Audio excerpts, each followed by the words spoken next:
as eliminatórias na América do Sul para a Copa do Mundo de 2022, que vai acontecer no Catar, começam hoje. Você confere agora os jogos que teremos. Nesta quinta-feira, 7h30 da noite, já começou o jogo entre Paraguai e Peru no estádio Defensores del Chaco, em Assunção, no Paraguai. Quanto tá, Vitor? Vai procurando aí pra gente. 7h45 a gente tem Uruguai e Chile no estádio Centenário, em Montevidéu. 9h30, Argentina e Equador, lá no La Bombonera, em Buenos Aires. Tá 0-0, por enquanto, 17 do primeiro tempo, Paraguai e Peru. Tá certo. E amanhã a gente tem 8h30, Colômbia e Venezuela, no Estádio Municipal em Barranquilha, na Colômbia. E 9h30, Brasil e Bolívia, na Arena Neoquímica, em São Paulo.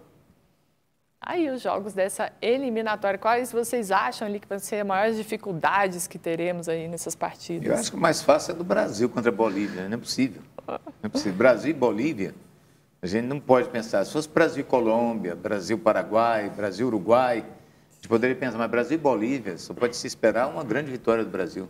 Tomara, né, gente? Eu também vejo como o Evandro, acho que o Brasil é favorito. Tenho gostado da seleção brasileira começar a testar nomes de garotos mais jovens, fazer aí uma mescla com os mais experientes para a gente ter opções. O futebol brasileiro anda muito carente disso.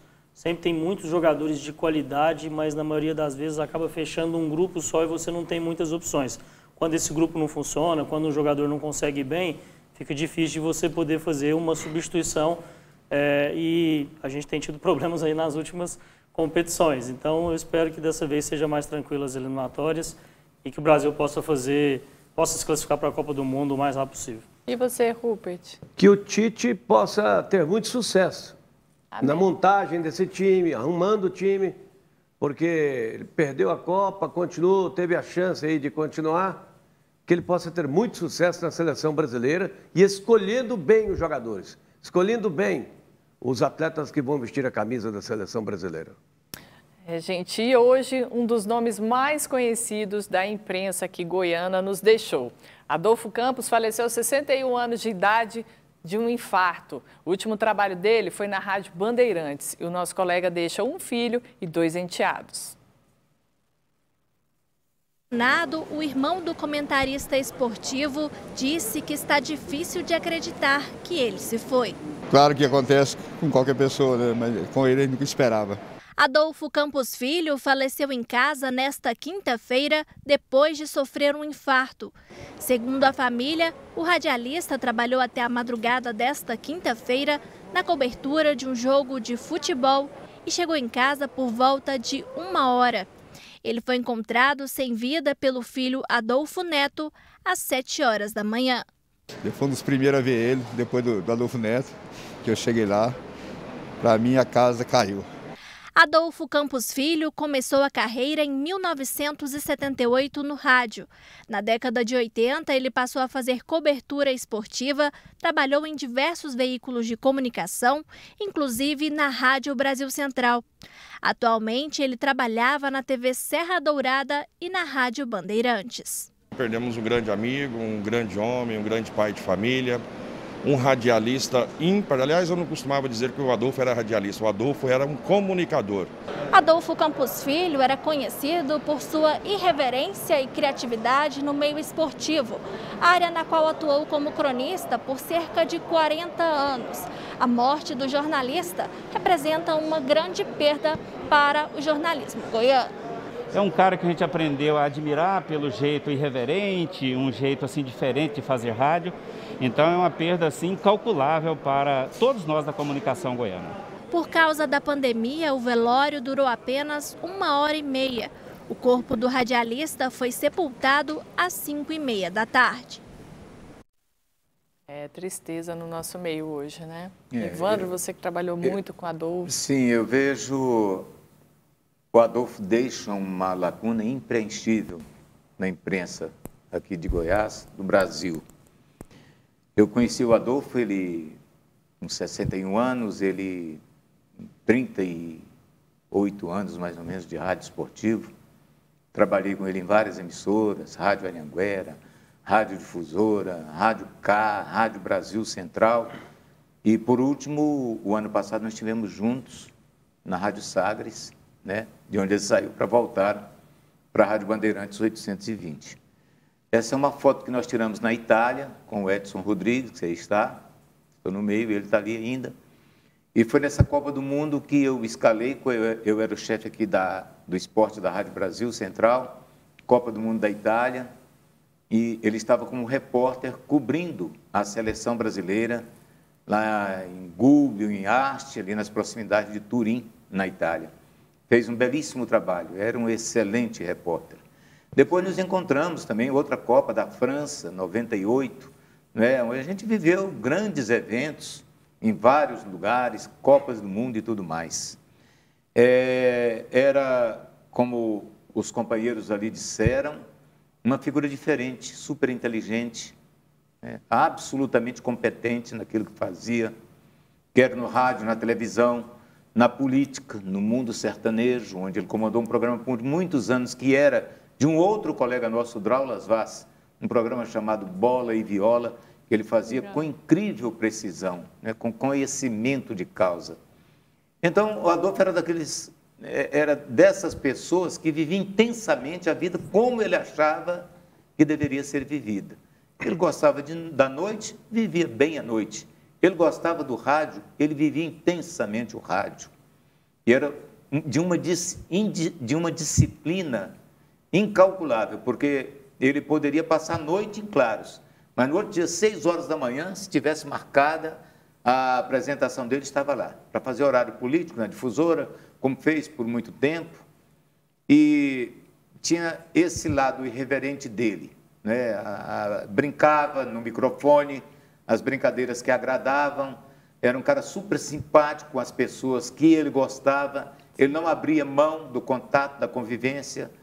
Então, eu perdi, assim, um grande companheiro, uma pessoa que deixa uma saudade enorme no coração daqueles que aprenderam a conviver com ele e aprenderam a admirá-lo no microfone da rádio, da televisão, em outros setores onde ele atuava sempre muito bem.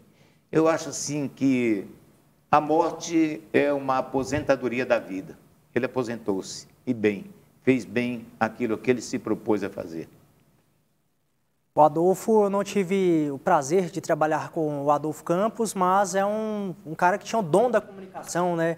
É um comunicador nato, tudo que ele se propunha a fazer, fazia com muita maestria, uma grande referência para os mais jovens, essa qualidade que o Adolfo tinha para se comunicar, para comandar as jornadas, para comentar. Ele tinha o dom de, enquanto ia falando, todo mundo parava para o escutar e, claro, para aprender com o Adolfo Campos.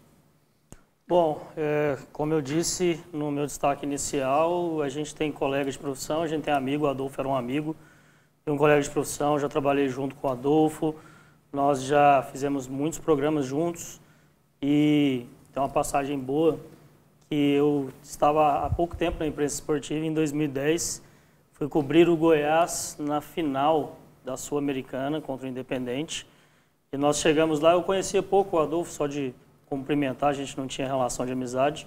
Chegando lá no hotel do Goiás, esperando para poder fazer uma coletiva com os jogadores, conversando com o Adolfo, eu falei sobre credenciamento, ele perguntou, tem que credenciar?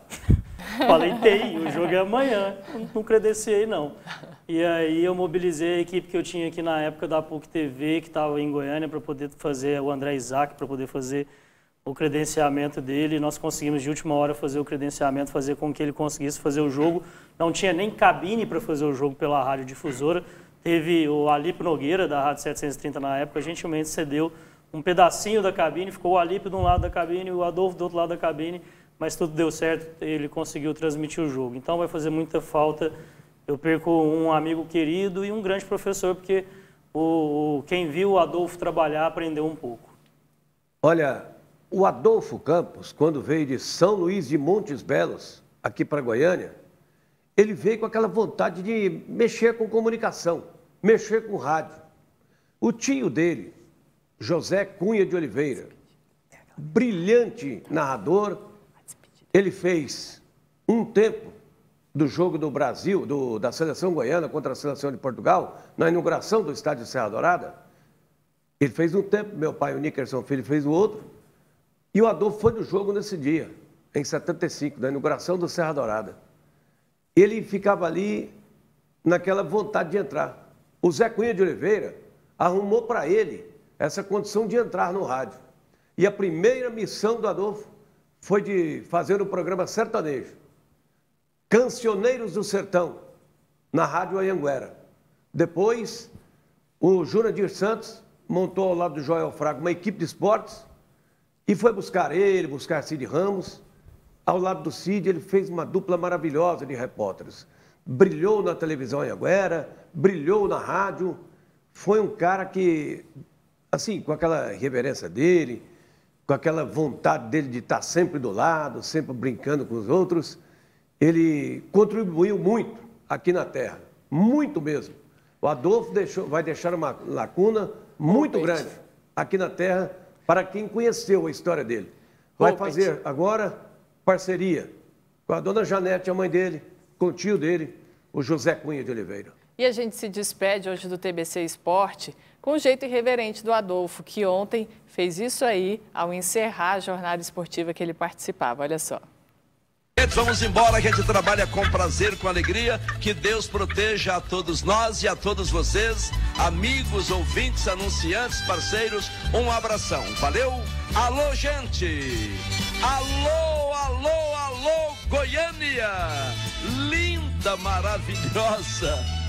Alô, Goiás! Terra boa, boa, muito boa! Alô, Brasil, de Parintins, no Amazonas, a Passo Fundo, no Rio Grande do Sul. Alô, Brasil! Brasil! E alô, você, torcida brasileira, espalhada pelo mundo afora.